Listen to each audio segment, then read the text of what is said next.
भगवत रसिक देव जी और भगवत रसिक देव जी, ये दो आचार्य हुए हरिदास परंपरा में। सब लोग बहुत सावधानी से सुनिएगा, क्योंकि ये पद आ गया इसलिए इन्हीं का ही थोड़ा चरित्र हम सुना देते हैं। रसिक देव जी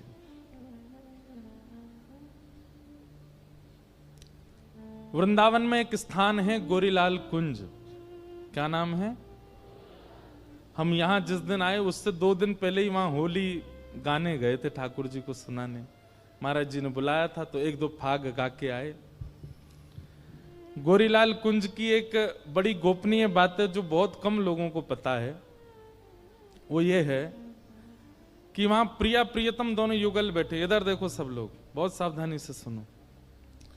युगल बैठे हैं, ठाकुर जी यहां विराजते हैं दाहिनी ओर और बाम ओर में विराजती हैं किशोरी जी। अधिकतर मंदिरों में बाम अंगा में किशोरी जी विराजती,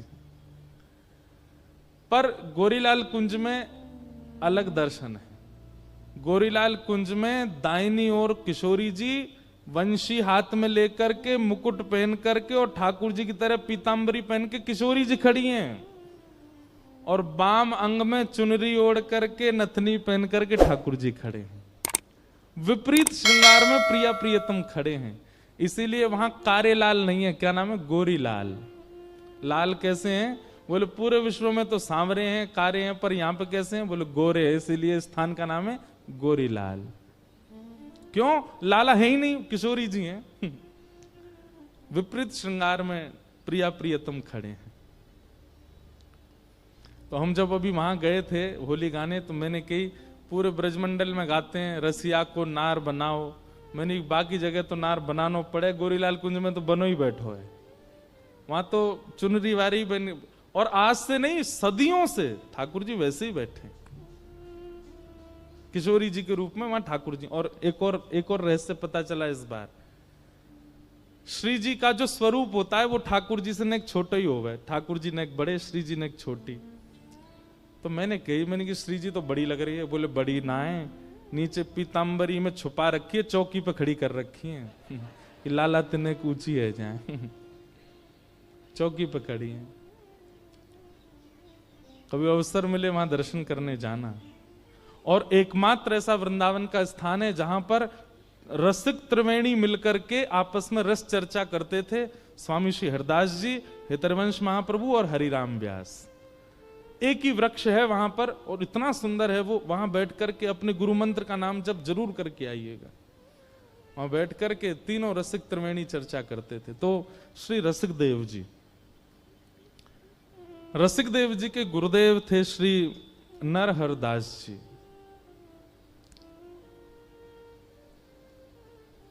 नरहर दास जी श्री गोरीलाल कुंज, गोरीलाल ठाकुर जी की सेवा श्री नरहर दास जी करते थे।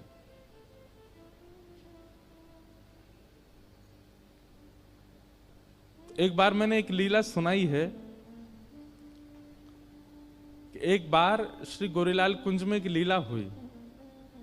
और लीला कैसी हुई कि ठाकुर जी को दूध भोग पधराया गया, और दूध भोग पधरा के पर्दा करके आचार्य चरण बाहर आ गए।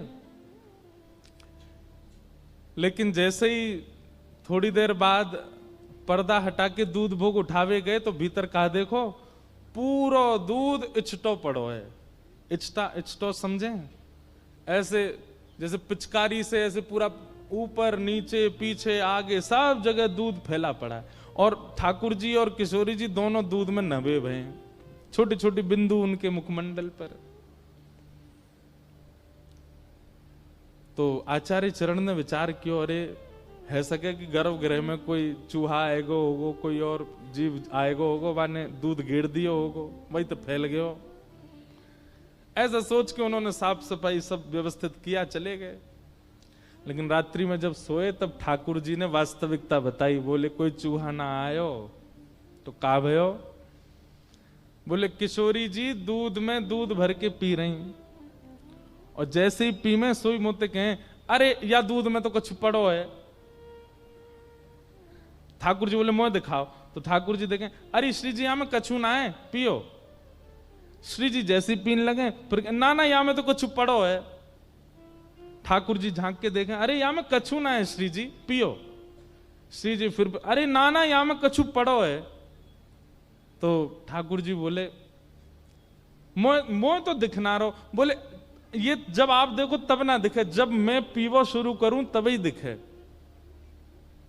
तो ठाकुर जी बोले रुको, आप मुख से लगाओ और मैं आपके गाल ते गाल छुपा के मैं देखूंगा काया में। तो जब किशोरी जी ऐसे पी रही तो ठाकुर जी यहां गाल से गाल लगा के वहां में झांक रहे हैं दूध में, तभी कहा देखो कि किशोरी जी की जो नत बेसर है वहां में एक लाल मणि लग रही है, वो चमक रही भीतर। ठाकुर जी बोले, अरे श्री जी आप तो बड़ी भोरी हो, या में कछु पड़ो ना है, ये आपकी नत बेसरी चमक रही है। तो या बात को सुनकर के श्री जी को इतनी जोर की हंसी आई कि पूरे मुंह पे धरो जो दूध हो वो उछट गए हो। तो लाल जी भी दूध में है गए, श्री जी भी दूध में है गई, पिछवाई दूध में है गई, वो सब दूध में है गए।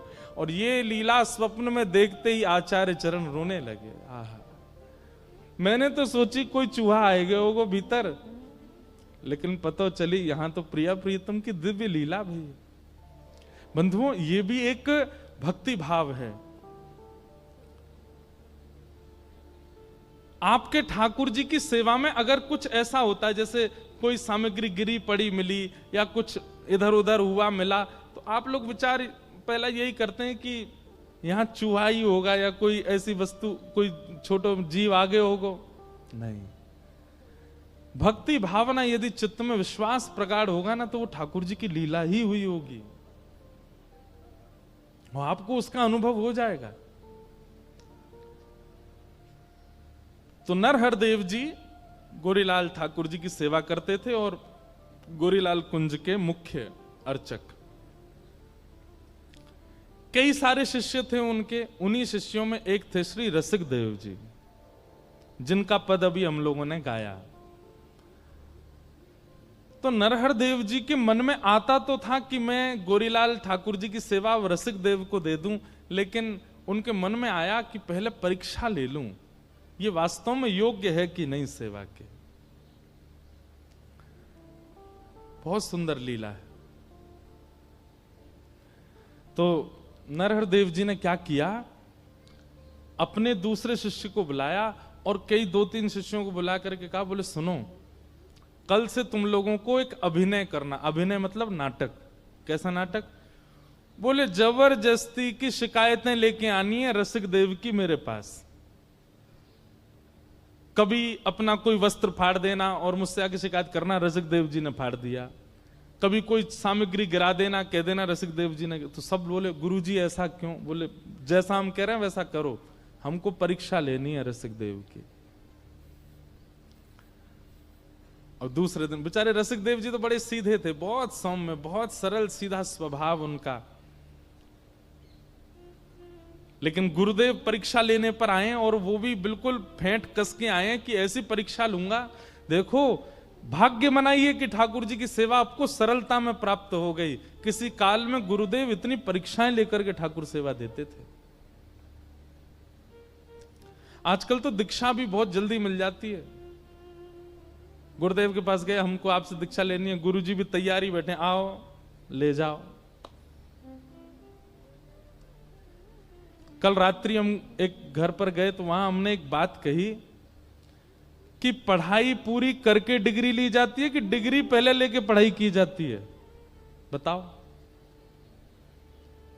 पढ़ाई पहले की जाती है ना, इसलिए पहले सत्संग खूब करो, जीवन में खूब श्रवण करो, खूब संत जनों की सेवा करो, खूब वृंदावन की सेवा करो। और उसके बाद जब तुमको लगे कि हां अब हम थोड़े पवित्र हृदय के हैं, तब गुरु दीक्षा लो। गुरु जी तो मना करेंगे नहीं, पर आपको विचार करना चाहिए, आप योग्य हो गए? क्या आप गुरु आज्ञा का पालन करने लायक बन चुके हो अब? तो नरहर देव गुरुदेव ने मन बना लिया कि रसिक देव की हमको परीक्षा लेनी। और दूसरे दिन वही हुआ। अब कभी एक शिष्य आता, बोले गुरुजी देख लीजिए, रसिक देव जी को समझा लीजिए, इन्होंने जो है हमारा वस्त्र फाड़ दिया। और रसिक देव जी वहीं बैठे थे। और रसिक देव जी बोले मैंने कब फाड़ा? वो झूठ मत बोलो, तुमने फाड़ दिया, तुमने जोर से खींचा था उठा करके और तभी ये हमारा वस्त्र फट गया। गुरुदेव देख लीजिए, इनको समझा लीजिए।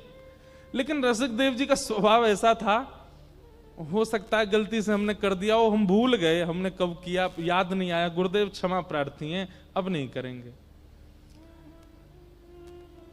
अब यहां गुरु दोनों बात कर रहे हैं, परीक्षा भी ले रहे हैं और शिष्यों को बता भी रहे हैं। उसकी सहनशीलता देखो। हम होते तो क्या करते, एफआईआर दर्ज करवाए आते दूसरे चेला के नाम, मुंह पे झूठा आरोप लगावे। और आजकल तो एक नया ट्रेंड चला, आजकल नहीं, चल तो बहुत समय से रहा है, भगवान की कसम तो यहीं धरी रहती जीभ पे आगे, किसी की कसम खिवा लो, भगवान तो बेचारे थर थर कांपते रहे, मेरी मत खा लियो भैया। अच्छा, लोग इतने विचित्र होते हैं, कई हमारे परिकर के भी हैं ऐसे, उनसे कहो हमारी सौगंध खाओ, आपकी नहीं खाएंगे लेकिन भगवान कसम खा रहे हमने नहीं। भगवान इतने सस्ते हैं, को पता है कि ठाकुर जी को तो कुछ कहना नहीं आके।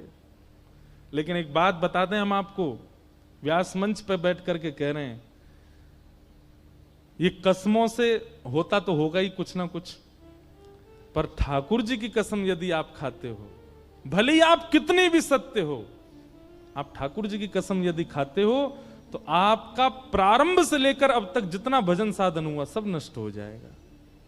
ठाकुर जी की कसम मत खाइए, कभी भगवान की कसम नहीं खानी है।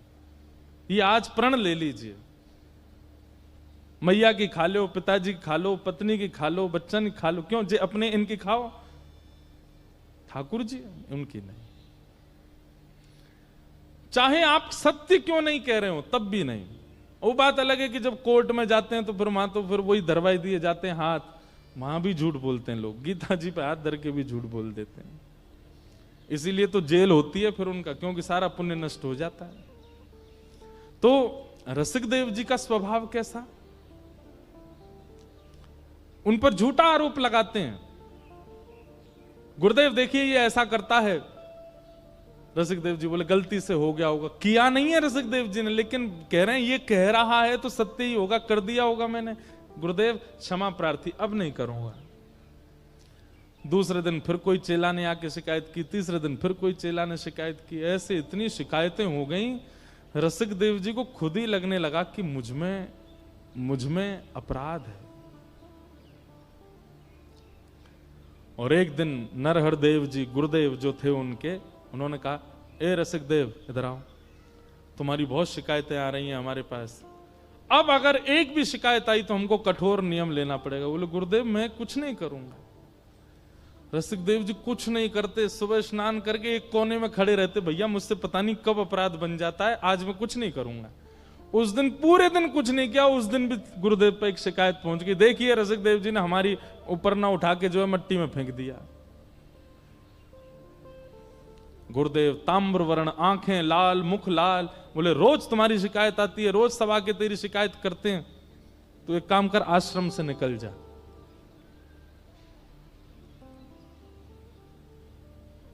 रसिक देव जी हाथ पैर कांप रहे हैं, रो रहे हैं, बोले गुरुदेव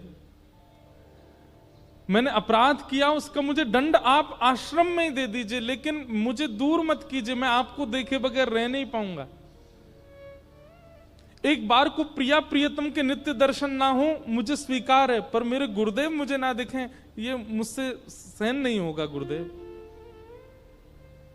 बोले सुन, हमारी आज्ञा मान और आश्रम छोड़ के चला जा, अभी जा। रसिक देव जी बोले गुरुदेव दूसरी बार कहना नहीं पड़ेगा आपको, मैं जाता हूं। और अपने सब गुरु भाई जो शिकायतें करते थे वो अंदर ही अंदर वे सब रो रहे हैं, क्योंकि रसिक देव जी ने कुछ किया नहीं, वो तो गुरुदेव करवा रहे हैं। सबसे क्षमा प्रार्थी हुए, मुझे क्षमा कर देना गुरु भाई, मैंने जो किया मुझे क्षमा कर देना। और अपने गुरुदेव की चरण रज को लेकर के एक पोटली में और आश्रम को प्रणाम करके, गोरीलाल जी को प्रणाम करके निकल गए। और यमुना तट पर जाकर के इतना रोए, इतना विरह व्याकुल,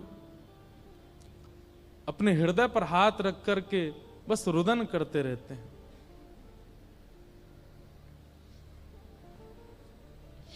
1 दिन 2 दिन 3 दिन बीत गए, भोजन अन्न जल कुछ ग्रहण नहीं किया।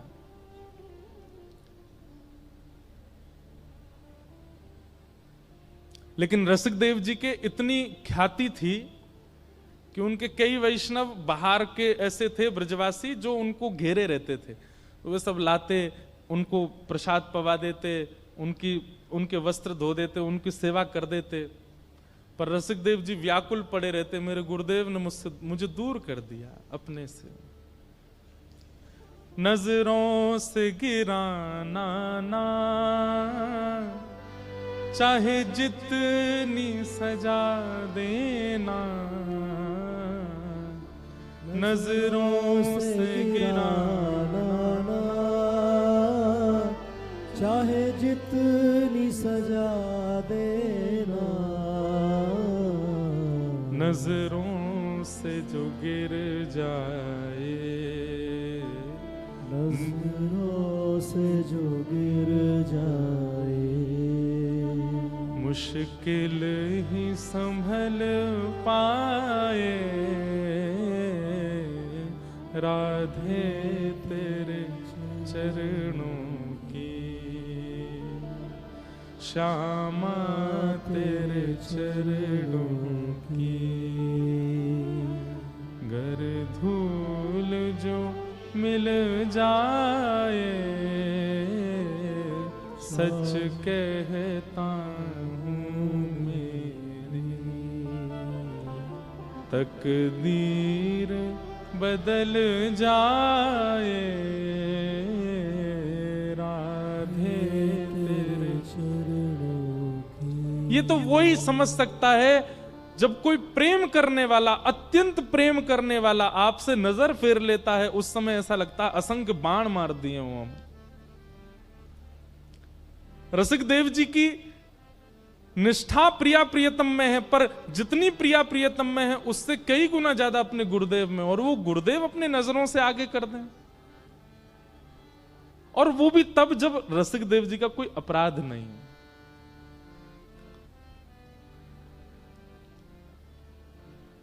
चले गए वृंदावन तट, यमुना तट पर बैठे हैं।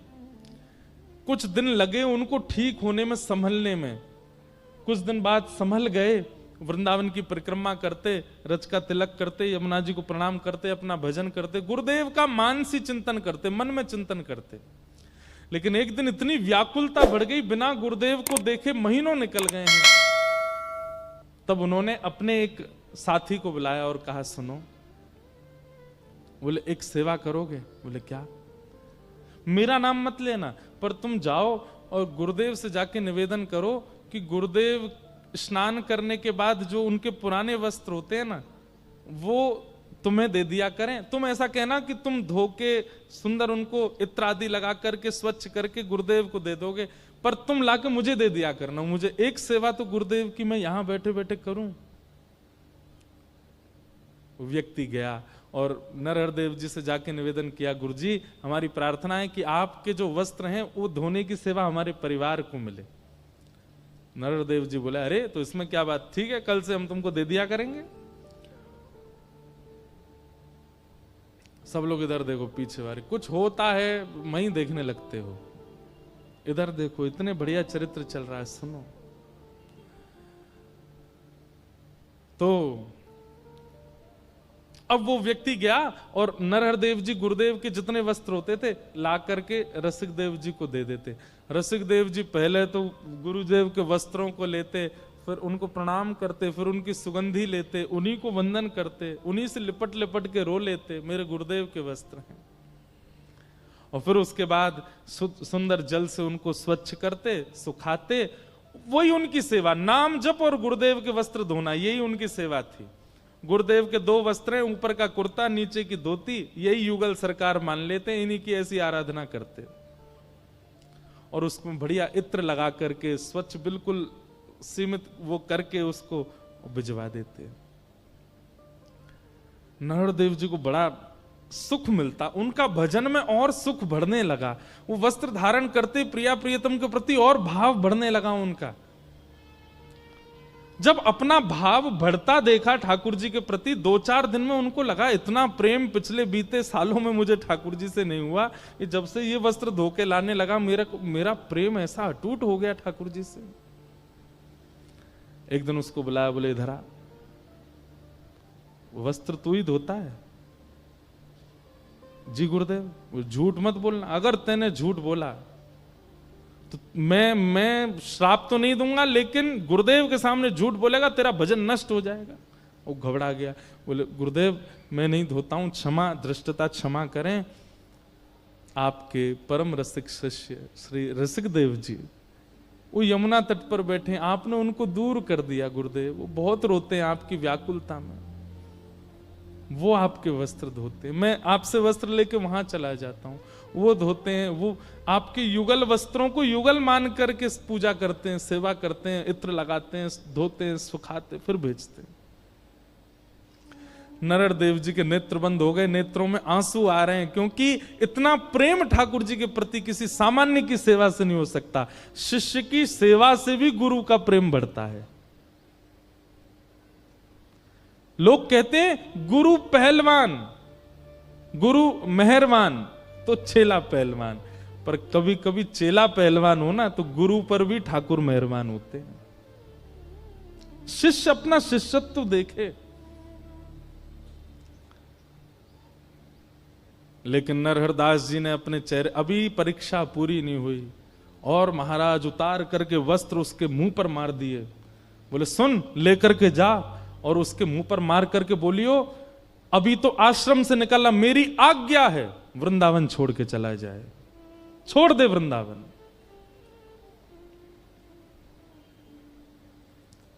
वो घबरा गया, बोले गुरुदेव ऐसा मत। बोले नहीं तो तुझे भी निकाल दूंगा, जाकर के कह दे उसको वृंदावन छोड़ के चला जाए।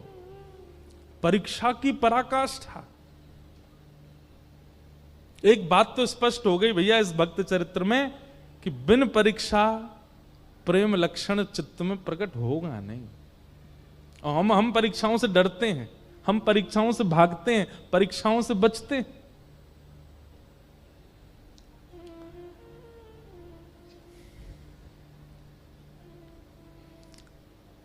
अब वो जो रोज गुरुजी के वस्त्र लाता था, आज वो रोता रोता रसिक देव जी तो प्रतीक्षा करते थे गुरुदेव के वस्त्र आ रहे होंगे, बड़े व्याकुल दौड़ करके आधे रास्ता में बोले आज तुम खाली आता है, वस्त्र नहीं लेकर के आए गुरुदेव के। चरणों में गिर गया, बोले कि मुझे क्षमा कर दें, गुरुदेव ने एक आज्ञा दी है और मैं वो आपको सुनाना चाहता हूं। रसिक देव जी बोले मेरे लिए आज्ञा दी? बोले हाँ। बोले क्या आज्ञा है? बोले गुरुदेव कह रहे हैं कि आप वृंदावन छोड़ के चले जाओ। उन्हें पता चल गया कि आप सेवा कर रहे हैं वस्त्रों की, इसलिए गुरुदेव ने आज्ञा दी है कि आप वृंदावन छोड़ के चले जाओ। सुनते ही रसिक देव जी के नेत्र सजल हो गए। विचार कर रहे हैं ऐसा अपराध मैंने क्या किया, आश्रम से निकाल दिया, वृंदावन से भी दूर हो। अरे गुरुदेव के अलावा ये वृंदावन ही तो था, ये लता गुल्म पत्र यमुना जी और ये रज ही तो थी जिससे मेरे प्राण बच रहे थे। अब इससे दूर कैसे जाऊं? लेकिन गुरु की आज्ञा है। जो उनकी थोड़ी बहुत सामग्री थी उठा करके अपने कंधे पर टांग करके श्री रसिक देव जी वृंदावन छोड़ के चले गए।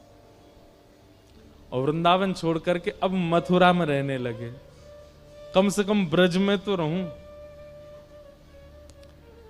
अब फिर वही हुआ, महीनों तक तो उनको लगा ठीक होने में। महीनों बाद जब रसिक देव जी ठीक हुए, थोड़े व्यवस्थित हुए, गुरुदेव की याद आने लगी। बंधु सुनने में आपको थोड़ा अटपटी नहीं लग रही कथा? क्योंकि हमारा स्वभाव ऐसा है ही नहीं। इतनी नकारताएं अगर हम अपने जीवन में देख लें, हम तो त्याग ही कर देते हैं। अरे गुरुजी लो अपनी कंठी माला धरो। पर संबंध वो अच्छा जिस संबंध में हमारा सामने वाला चाहे जैसा हो, हम उसका त्याग ना करें। संबंध वो अच्छा।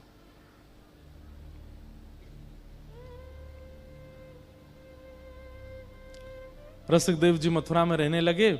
कुछ दिन बाद थोड़े ठीक हुए, तो ठीक होकर के अब सोचने लगे गुरुदेव के दर्शन तो कर नहीं सकता, वस्त्र भी छू नहीं सकता, कैसे क्या करूं। लोग बाग आते थे रसिक देव जी से मिलने, दान दक्षिणा चढ़ाते थे, रसिक देव जी सब इकट्ठी करते।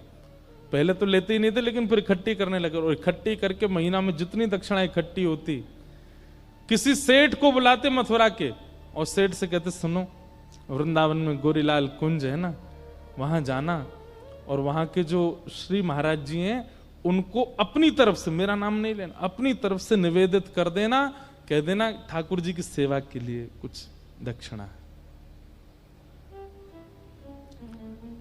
सेठ जाता, सेठ गया, जाकर के महाराज खूब सारा धन, जैसे ही उसने नरहर देव जी को प्रणाम, बोले ठाकुर जी की सेवा के लिए, उत्सव के लिए थोड़ी राशि है महाराज जी, स्वीकार करो। महाराज जी बोले अरे वाह भैया बढ़िया, अब चलो महाराज ठाकुर जी का बढ़िया उत्सव करेंगे हम इससे। और धन ले लिया, धन लेकर के खूब सुंदर उत्सव किया। उत्सव हुआ वृंदावन में, और विश्राम घाट मथुरा में नाच रहे थे श्री रसिक देव जी की आज ठाकुर जी का उत्सव हो रहा है, मेरी सेवा कैसे भी गुरुदेव स्वीकार तो कर रहे हैं।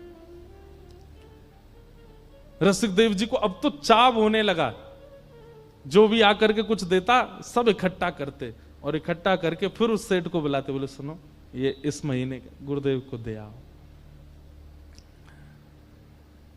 2-3 बार सेवा आ गई वृंदावन, चौथी बार नरहर देव जी के मन में आई, बोले बहुत बड़ा दानवीर नहीं बनना है ये, महीना भर की सबरी कमाई ला करके और यहाँ चरणों में अर्पित कर देता है, ये सेठ इतना बड़ा दानी, इसके चित्त में इतना दान कहां से आ गया। सेठ लोग तो 1 साल में 1 बार दान करते हैं, 10 साल तक गाते हैं, ये हर महीने आ जाता है लेकर के। नरहर देव जी ने कहा ए सुने धरा सेठ, ये धन तुम्हारा है? बोले जी। उसको भी सौगंध दे दी, बोले देख तेरा नाश हो जाएगा, ऐसा हो जाएगा, मुझसे झूठ मत बोलना, सत्य बताइए धन किसका है। सेठ जी घबरा गए, बोले आपके शिष्य श्री रसिक देव जी वो मथुरा में हैं, महीना में जितने उनके पास शिष्यगण आते हैं, जो भी कुछ चढ़ाते हैं, सब इकट्ठी करके मेरे हाथ भिजवा देते हैं। ताम्र वर्ण हो गया, लाल पड़ गई आंखें गुरुदेव की, और उठा करके सारा धन फेंक दिया उसके ऊपर, और कहा लेकर के जाओ इसको, और जा करके उसके मुंह पर मारना। उसको आश्रम से निकाल दिया, वृंदावन से निकाल दिया, अब भी पीछा नहीं छोड़ता है, कुछ ना कुछ करके यहां भेजता रहता सामग्री। क्या दिखाना चाहता है? और उसको आज्ञा देना, यदि गुरु के प्रति निष्ठा रखता है तो अब ब्रज छोड़ के चला जाए।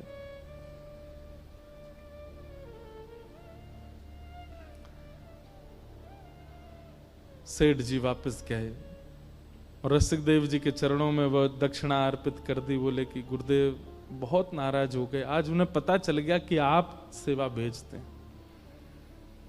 और उन्होंने आज्ञा की है कि आज सूर्यास्त होने से पहले पहले ब्रज छोड़ के चले जाओ।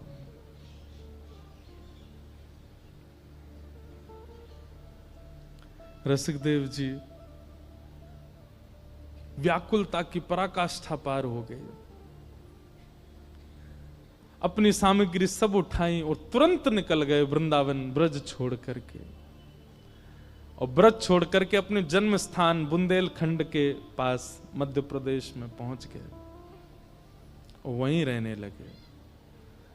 अब ना तो सेवा कर पाते हैं, ना सेवा पहुंचवा पाते हैं, कुछ नहीं करते, केवल वहां बैठे बैठे मानसी में गुरु का स्मरण करते हैं नित्य। अपने गुरुदेव का त्याग नहीं किया,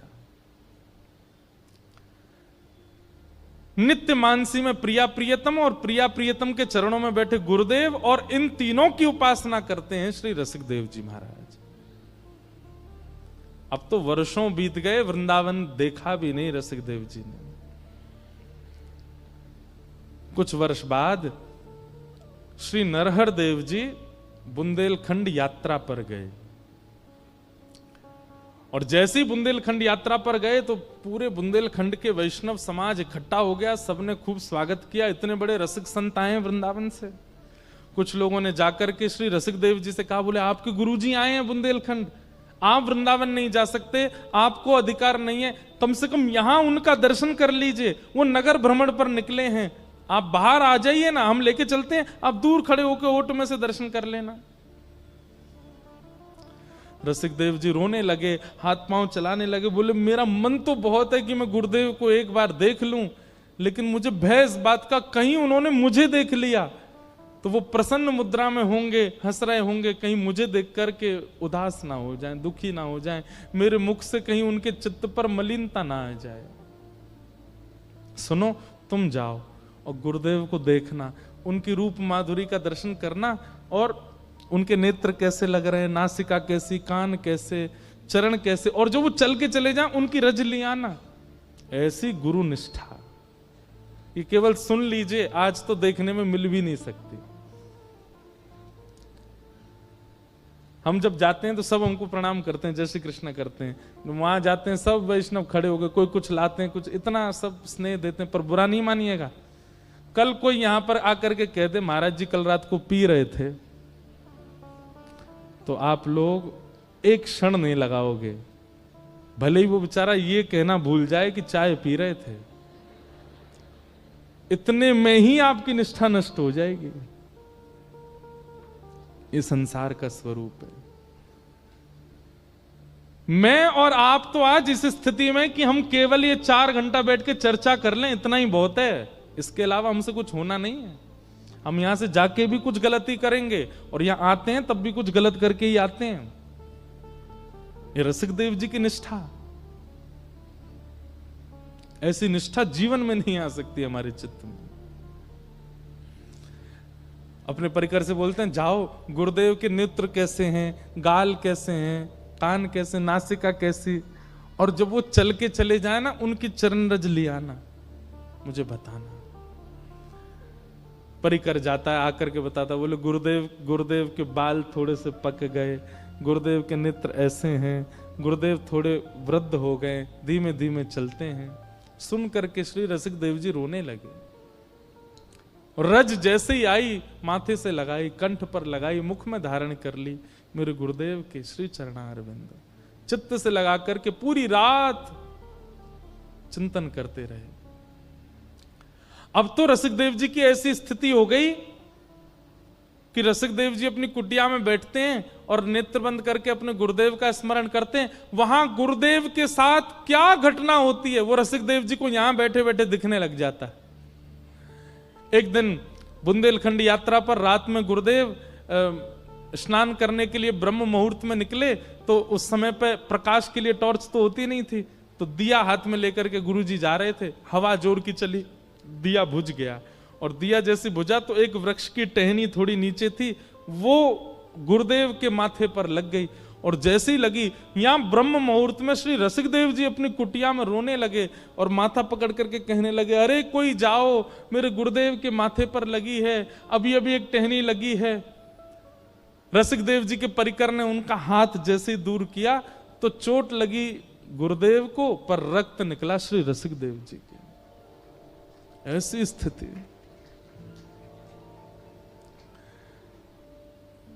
लेकिन लोग जाकर के केवल कहते हैं नरहर देव जी की कैसी निष्ठुरता, इतने में भी रसिक देव को स्वीकार नहीं कर रहे हैं।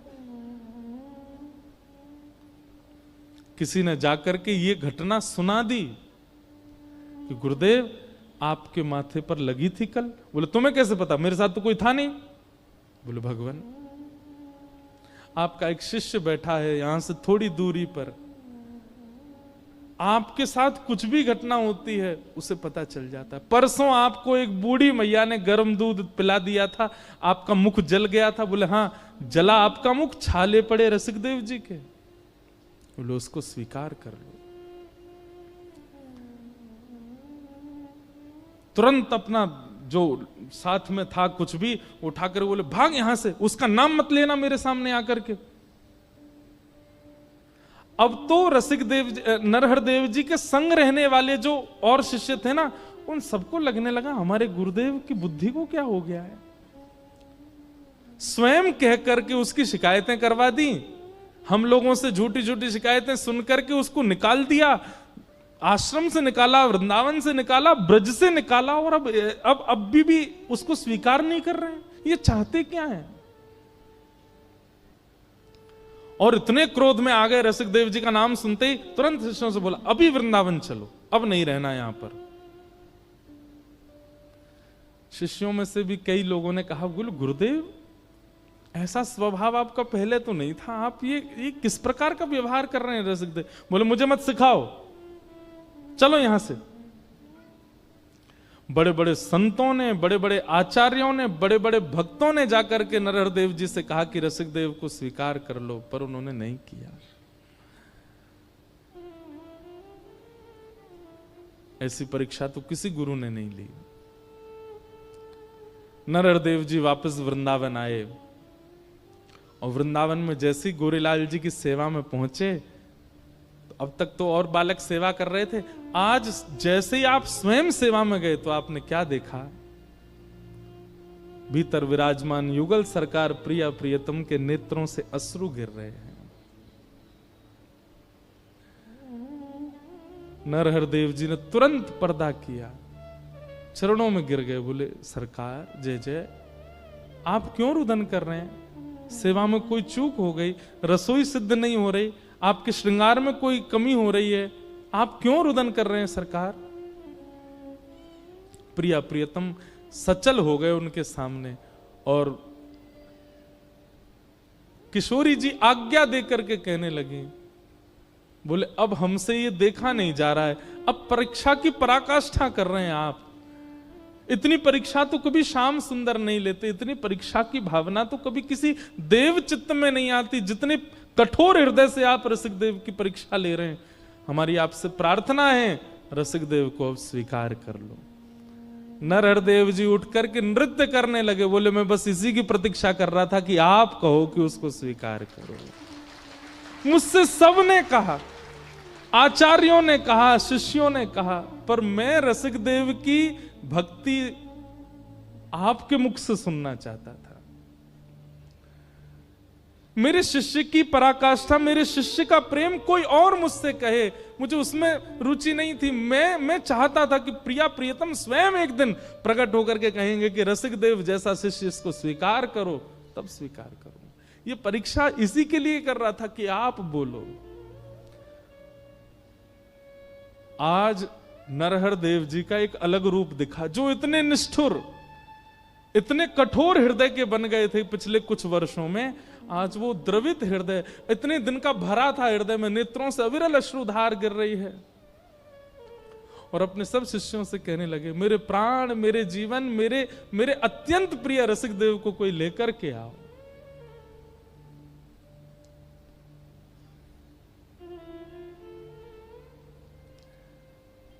शिष्यों ने जाकर के श्री रसिक देव जी को कहा, बधाई हो गुरु भाई, श्री गुरुदेव आपको वृंदावन बुला रहे हैं। और ये शब्द सुनने के लिए रसिक देव जी के कान तरस गए थे कि मुझे गुरुदेव पुकारे। पैदल ही निकल पड़े बुंदेलखंड से, रोते बिलखते श्री रसिक देव जी आए वृंदावन, और जैसे गोरीलाल कुंज में आकर के श्री गुरुदेव को आज वर्षों बाद देखा, लिपट गए एक दूसरे के अंक से। यहां दोनों का मिलन हो रहा है, और भीतर प्रेमाश्रु पुलकित हो रहे हैं श्री श्यामा श्याम के नेत्रों से अविरल अश्रुधार। कभी कभी सिर पर हाथ फेरते हैं, कभी हृदय से लगाते हैं, कभी माथे को चूमते हैं गुरुदेव। बोले रसिक देव तेरी बहुत परीक्षा ली मैंने, लेकिन तेरी निष्ठा की बलिहारी, एक बार भी तेने मन में मेरे प्रति कोई दुर्भाव नहीं रखा। आज अपने जीवन की जमा पूंजी, अपने समस्त रसिक जनों की जमा पूंजी और मेरे प्राण आधार तुझे हम उपहार में देंगे। और रसिक देव का हाथ पकड़ करके श्री गोरीलाल ठाकुर जी के चरणों में रख दिया। बोले आज से तेरे जीवन यही है, क्योंकि वृंदावन से निकाला मैंने है और वृंदावन बुलाया इन्होंने है।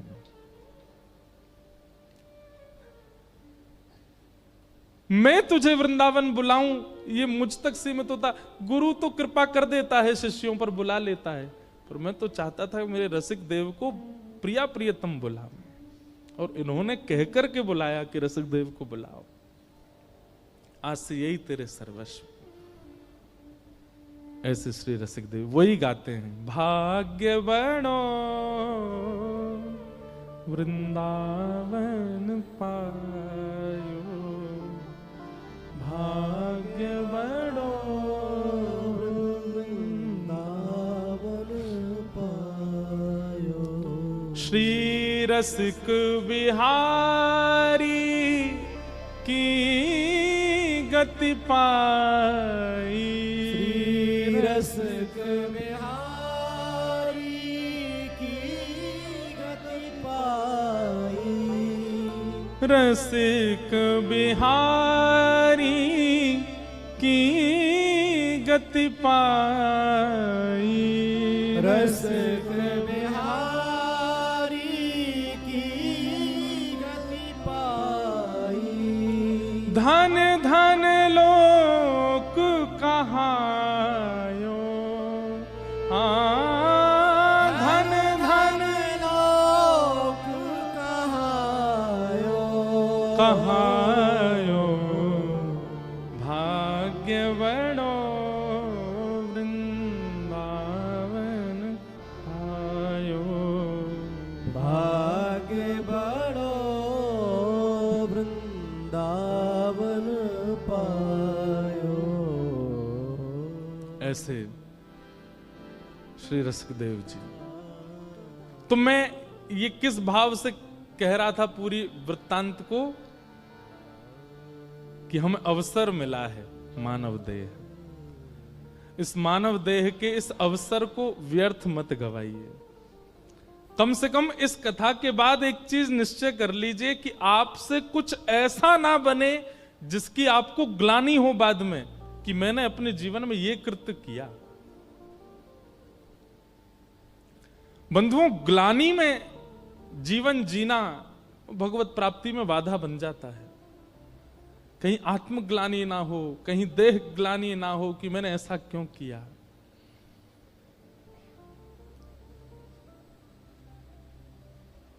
ये तो थी रसिकदेव जी की वाणी, लेकिन एक भाव हमारे लाल जी ने लिखवाया है वृंदावन के प्रति कैसा होना चाहिए। राधिका रानी जी, वृषभानु दुलारी जी, राधिका रानी जी, वृषभानु दुलारी जी, राधिका रानी जी, वृषभानु दुलारी जी, राधिका रानी। इतनी संख्या में बैठे और आवाज ऐसी आती है चैटी से, आप लोगन को सिखाना पड़ेगा। 80 पंजाबी यहाँ दे आचार्य हैं। हमारे पिताजी कहते हैं हम पंजाबियों के आचार्य हैं, कथा सुनावे आए हैं। इतनी संख्या में बैठे हो और अभी यहाँ पे कोई और ऊधमबाजी आ रही होती, इतनी जोर से गा रहे होते आप। अरे किशोरी जी को नाम है, उन्माद भाव से गाओ, करताल बजा के। राधिका रानी जी, वृषभानु दुलारी जी, राधिका रानी जी, वृषभानु दुलारी जी। हो सुन लो अर्ज हमारी हमारी, रहूं ब्रज रज को उपास उपासी, रहूं ब्रज रज को हे उपासी, रहूं ब्रज रज को पास।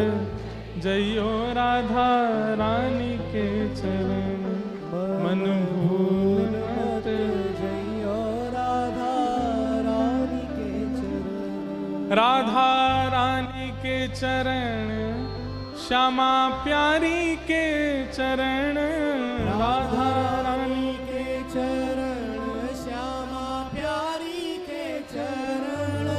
मन भूल मत, जइयो राधा रानी के चरण। मन भूल मत, जइयो राधा रानी के चरण। बोलो वृषभानु दुलारी की। ऐसी हमारी किशोरी जी जय हो, विराज जाओ, जय हो, विराजो विराजो विराज जाओ। ऐसी हमारी किशोरी जी कृपा निधान है। पर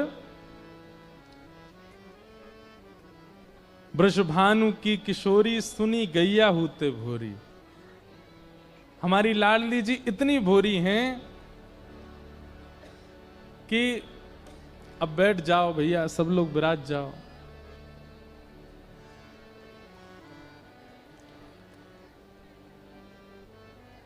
एक बार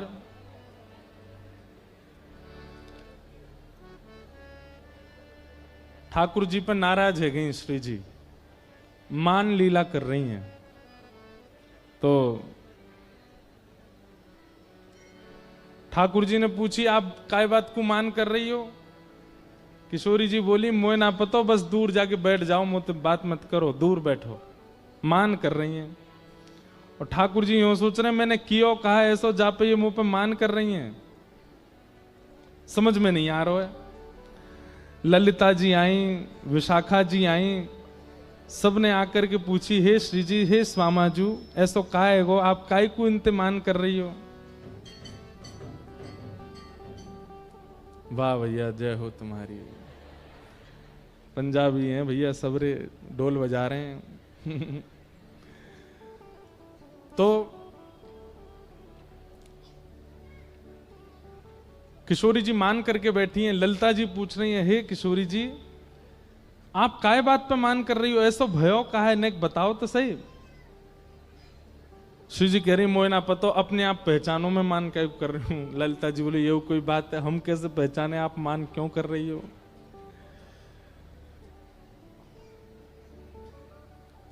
कछु बना के पवा दें, कछु नयो श्रृंगार धरा दें, कैसे करें? आप कैसे मानोगी, कैसे रीझोगी? पर श्री जी नहीं रीझ रही हैं। लाल जी बोले, मैंने एक प्रयास करूं। ललिता जी बोले, तुम तो दूर ही रहो, तुम्हारी वजह से मान कर रही है, पास मत आ जाइयो। इतना मान कर रही है श्यामाजू।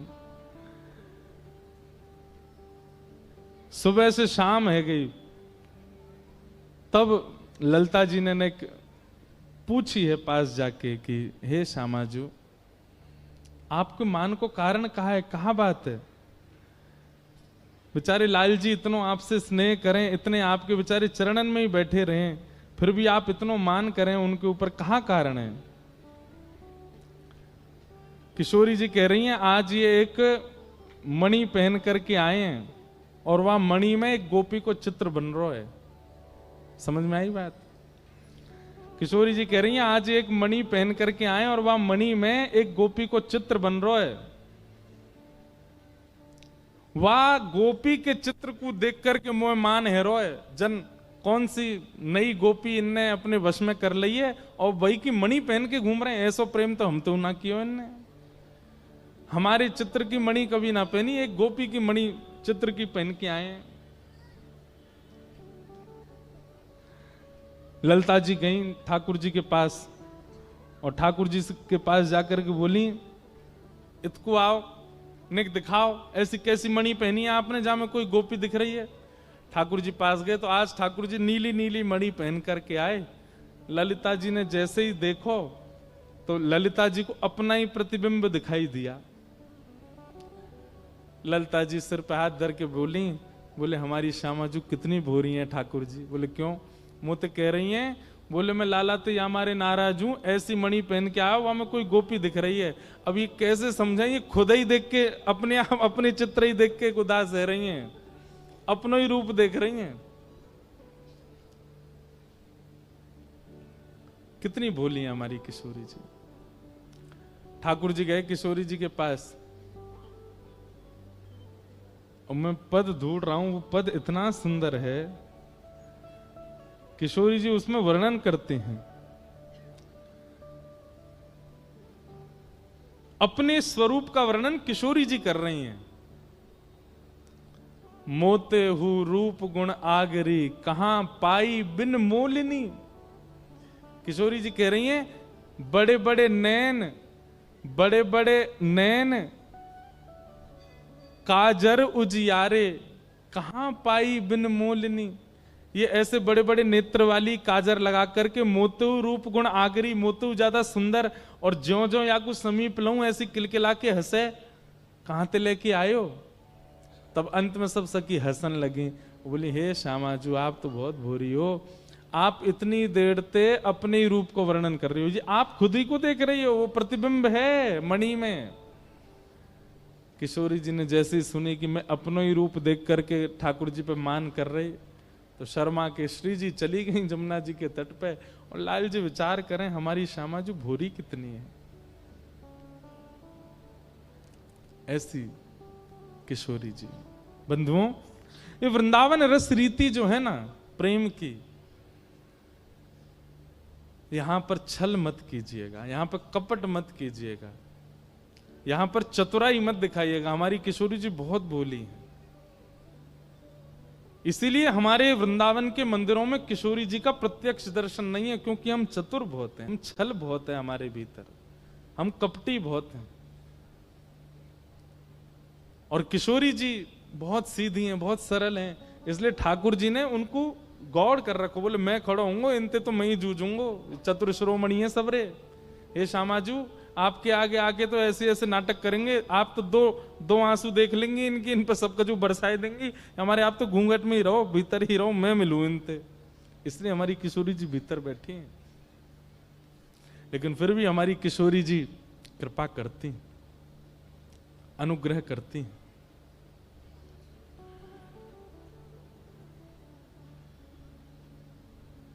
कृपा करती, इसीलिए कहते हैं वृषभानु की किशोरी सुनी गैया होते भोरी, प्रीत जान के हु थोड़ी तोहे राखेगी शरण, मन भूल मत जइयो राधा रानी के चरण, श्यामा प्यारी के चरण, महारानी के चरण, मन भूल मत जइयो राधा रानी के।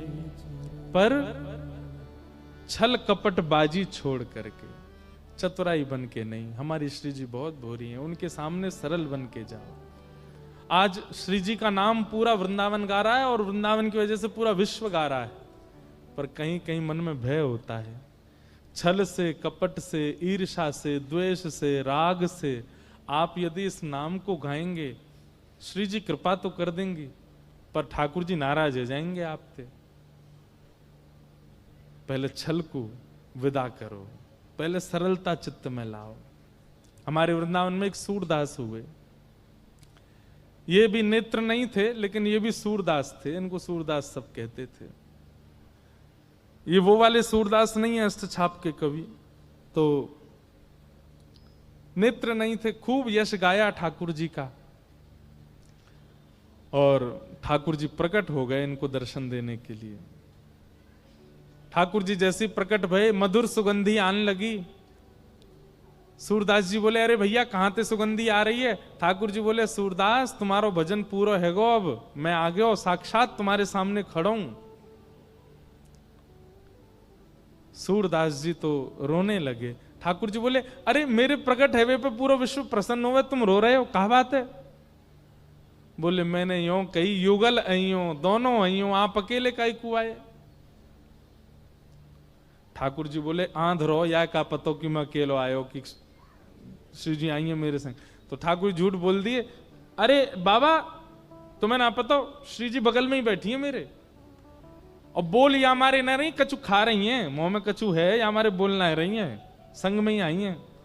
सूरदास जी बोले झूठ बोले लाला, मुते झूठ बोल रहा है।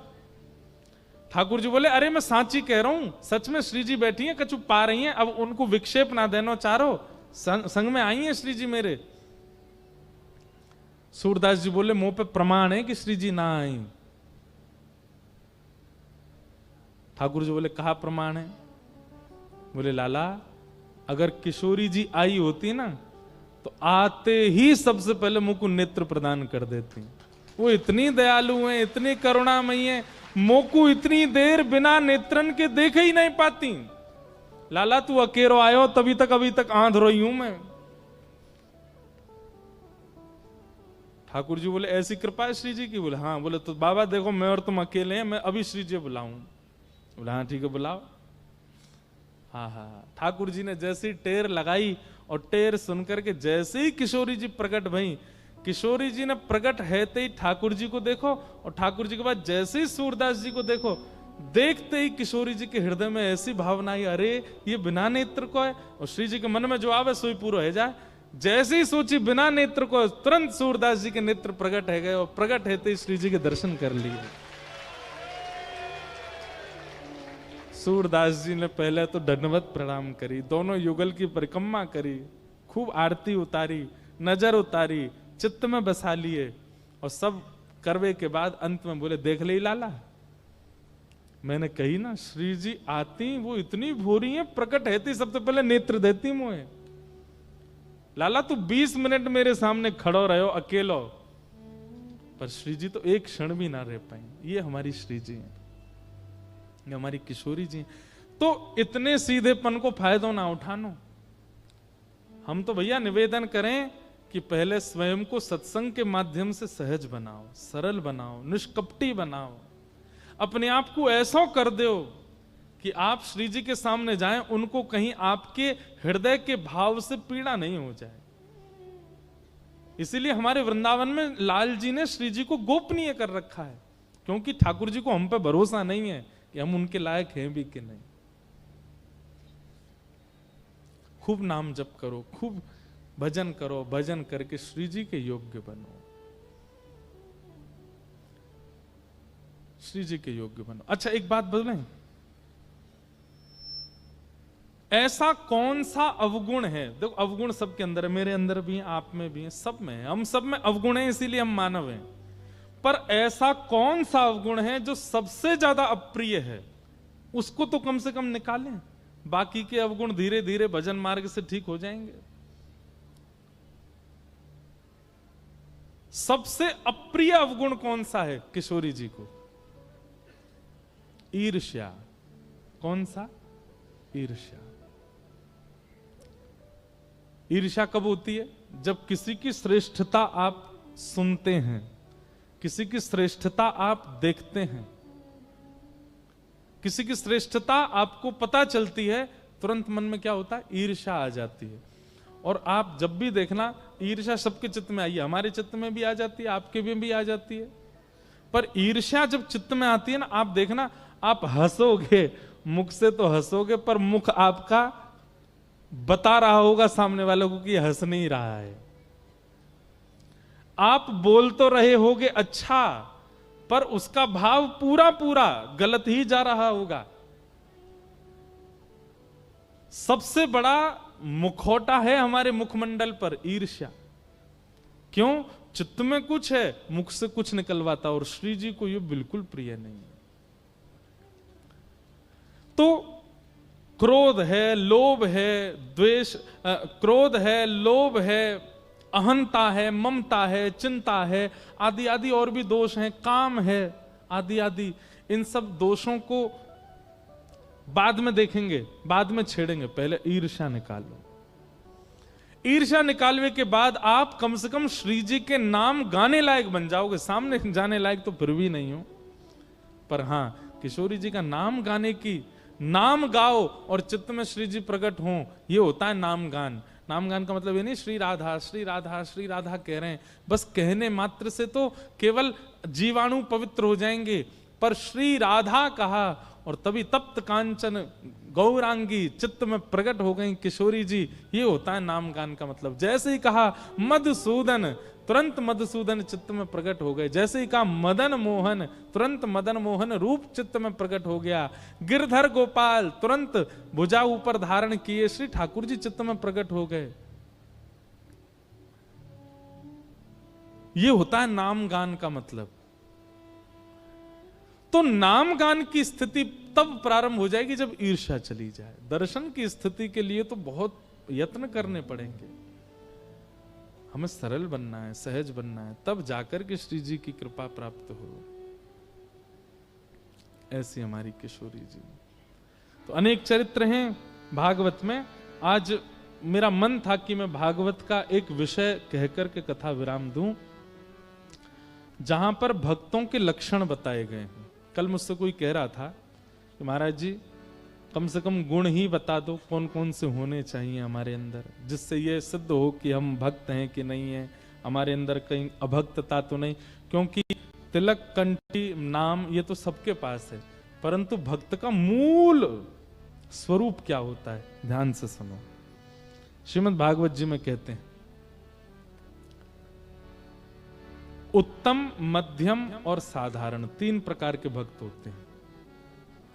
उत्तम भक्त का लक्षण यदि आप में है तो बहुत अच्छी बात है, लेकिन यदि मध्यम भक्त का लक्षण है तो प्रयास कीजिए उत्तम बनो, और सामान्य भक्त का लक्षण है तो प्रयास करो मध्यम बनो। सुनिएगा, तीनों लक्षण हम बताएंगे। उत्तम भागवत का लक्षण क्या है? सबसे पहला,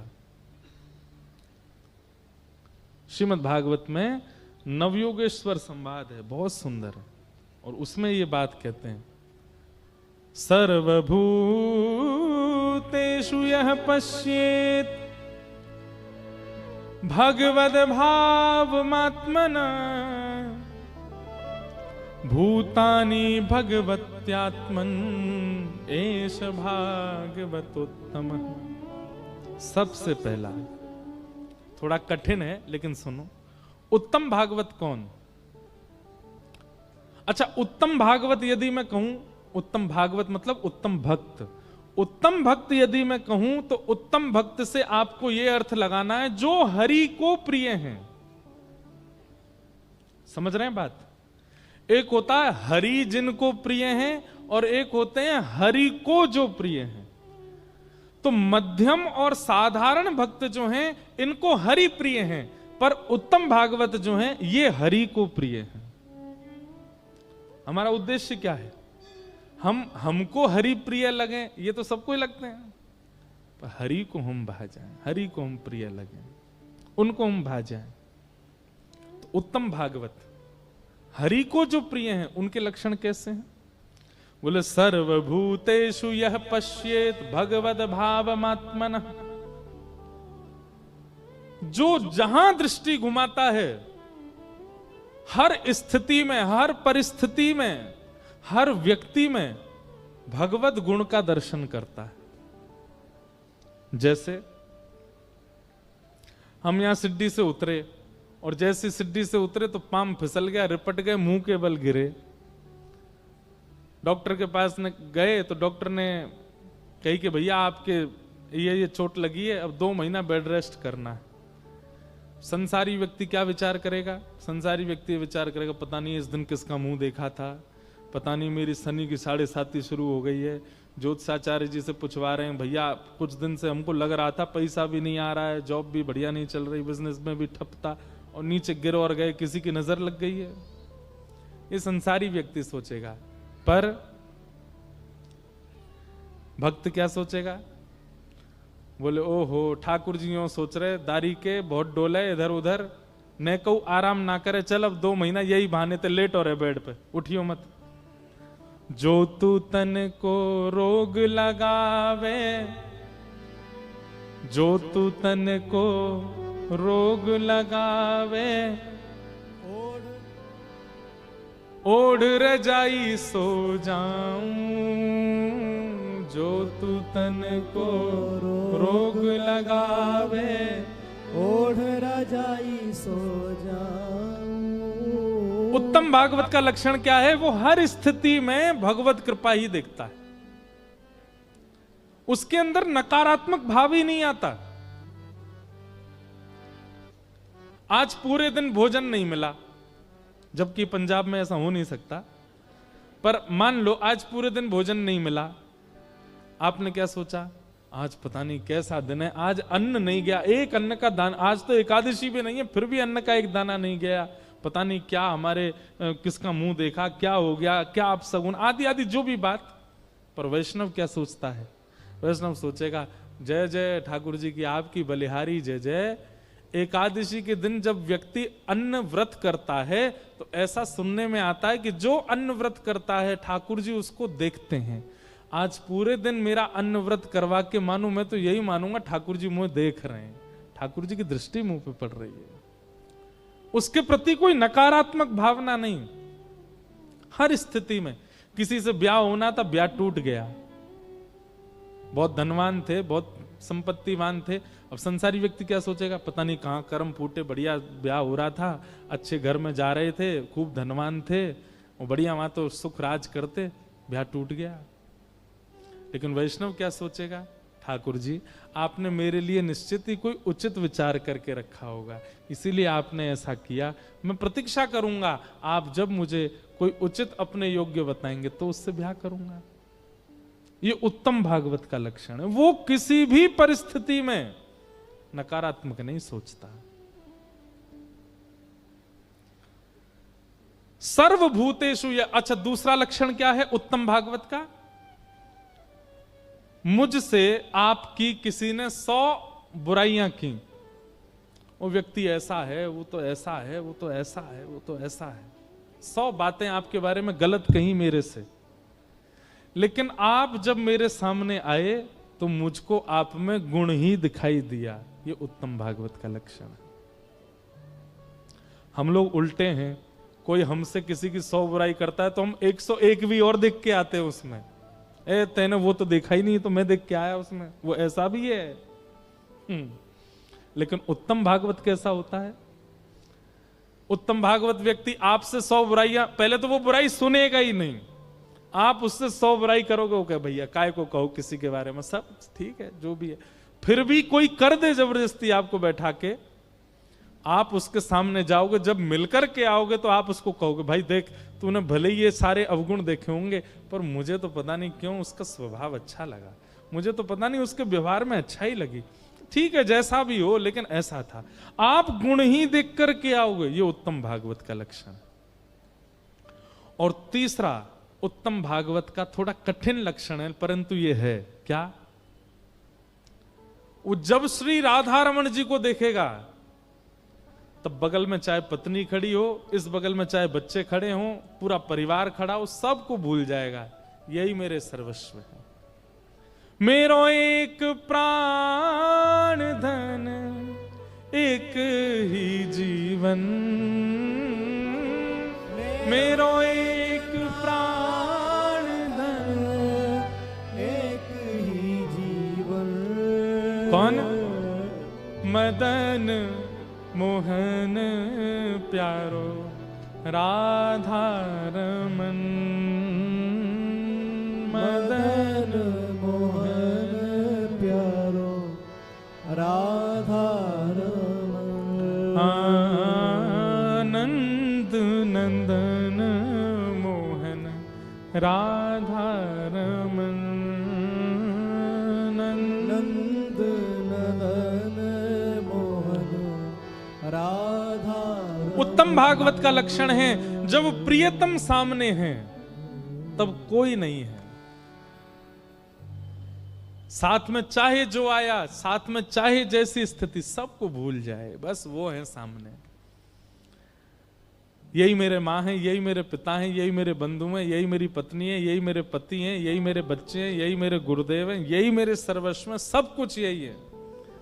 और जैसे ही राधा वल्लभ जी के मंदिर से बाहर आवे, राधा रमन जी के मंदिर से बाहर आवे, तो जो जो संग हैं, चाहे माँ हैं, पिता हैं, पत्नी हैं, बच्चे हैं, तो उनके प्रति भी यही भावना रखे, देखो राधा वल्लभ जी ही इतने रूपों में अब मेरे साथ जा रहे हैं, मेरे पुत्र भी राधा वल्लभ, मेरे पति भी राधा वल्लभ, मेरे भाई भी राधा वल्लभ, मेरे माता पिता भी सब राधा, मतलब जब सबको देखे तो सब में राधा रमन जी को देखे, और जब राधा रमन जी को देखे तो सबको राधा रमन जी में देखे, ये उत्तम भागवत का लक्षण। आपने जय जयकार तो कर दी, परंतु ये लक्षण है कितनों में, किसी में भी नहीं है। कौन कह रहा है, आप में? अरे भैया भगवान करे आपके मुख में गुड़ शक्कर, आपकी वाणी सत्य हो, मीठो खा लियो मेरी तरफ से जाके, है ना। भैया कोई भक्त कह दे कि आप में है तो नहीं होगा तो हो जाएगा। कोई भक्त अगर कह दे कि आप में हैं, और कोई भक्त अगर कह दे आपको ठाकुर जी मिलेंगे, तो नहीं मिलने होंगे तो मिल जाएंगे, मिलेंगे। कंस को ठाकुर जी ने मारा, ठाकुर जी ने मारा, रावण को राम जी ने मारा। ऐसे अभक्तों को भगवान कैसे मिल गए? क्योंकि नारद जी कह गए थे तुमको ठाकुर जी ही मारेंगे। तो ऐसे अभक्त जो बिल्कुल योग्य नहीं था, रावण जैसा ऐसा अभक्त बिल्कुल योग्य नहीं था, कंस जैसा। रावण को कौन बोले? हनुमान जी बोल के आए। हनुमान जी कौन है? भक्ताग्रगण्यम, भक्तों के अग्रगण्य। वो जाकर के रावण को जाके क्या है, वो तो ये तो राम जी देखेंगे। तो राम जी को आना पड़ा। परम कुभाव हैं भले ही रावण में, लेकिन राम जी आए, आकर के मिले, उसको देख करके गए, मार के गए अपने हाथ से, छुआ है रावण को अपने हाथ से। कंस जैसा अभक्त, उसको नारद जी, मतलब एक भक्त यदि चाह ले कि इस पर ठाकुर जी की कृपा हो तो उस पर होगी। अब भले ही हम में भी ये गुण नहीं है, लेकिन उनने कह दी अब आ जाएगा, अब हो जाएगा।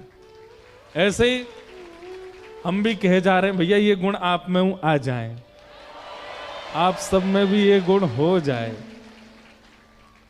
कछु नहीं तो 4 घंटा कथा करें, इतनी देर तो भक्त ही हैं हम भी, उतनी देर में ही कह जा रहे हैं आप में भी ये गुण आ जाए। कैसे? जब आप श्री अपने प्रियतम को देखो तो सब आपको उन्हीं में दिख जाएं, और जब आप सबको देखो तो सब में प्रियतम दिखे। जित देखूं उतित श्याममयी है, जिसको देखो उसमें श्याम सुंदर। सर्वभूतेषु यह पश्येद भगवत भावमात्मनः, भूतानि भगवत्यात्मन एष भागवतोत्तम। ऐसे लक्षण वाला उसको हरि प्रिय नहीं होते, वो हरि को प्रिय होता है, वो हरि को प्रिय है। और हमारा उद्देश्य यही है कि हम हरि को प्रिय हो। भाई 28 साल तो मोए है गए उनते प्रेम करते करते, अब तो नेक इजहार करो, अब तो नेक रिटर्न में बोल दो कि वो भी हमसे प्रेम करते हैं। आपको मुझसे ज्यादा समय हो गया कई लोगों को बचते बचते, इतने में ही खुश हो कि आप प्रेम, एक तरफा प्रेम क्यों करते हो भाई? अब प्रतीक्षा करो ना, वो भी तो बोले कभी, राधा वल्लभ जी भी कभी कहें भैया तू मुझको प्रिय है, तू मुझको बढ़िया लगे, तू मुझको भाव है। मीराबाई के लिए कहा था ठाकुर जी ने, सूरदास के लिए। मैं तो कहता हूं इन बातों की चिंता होनी चाहिए हमको, उनके लिए कहा, हमारे लिए क्यों नहीं कहा? मतलब कमी है हम में। यह है उत्तम।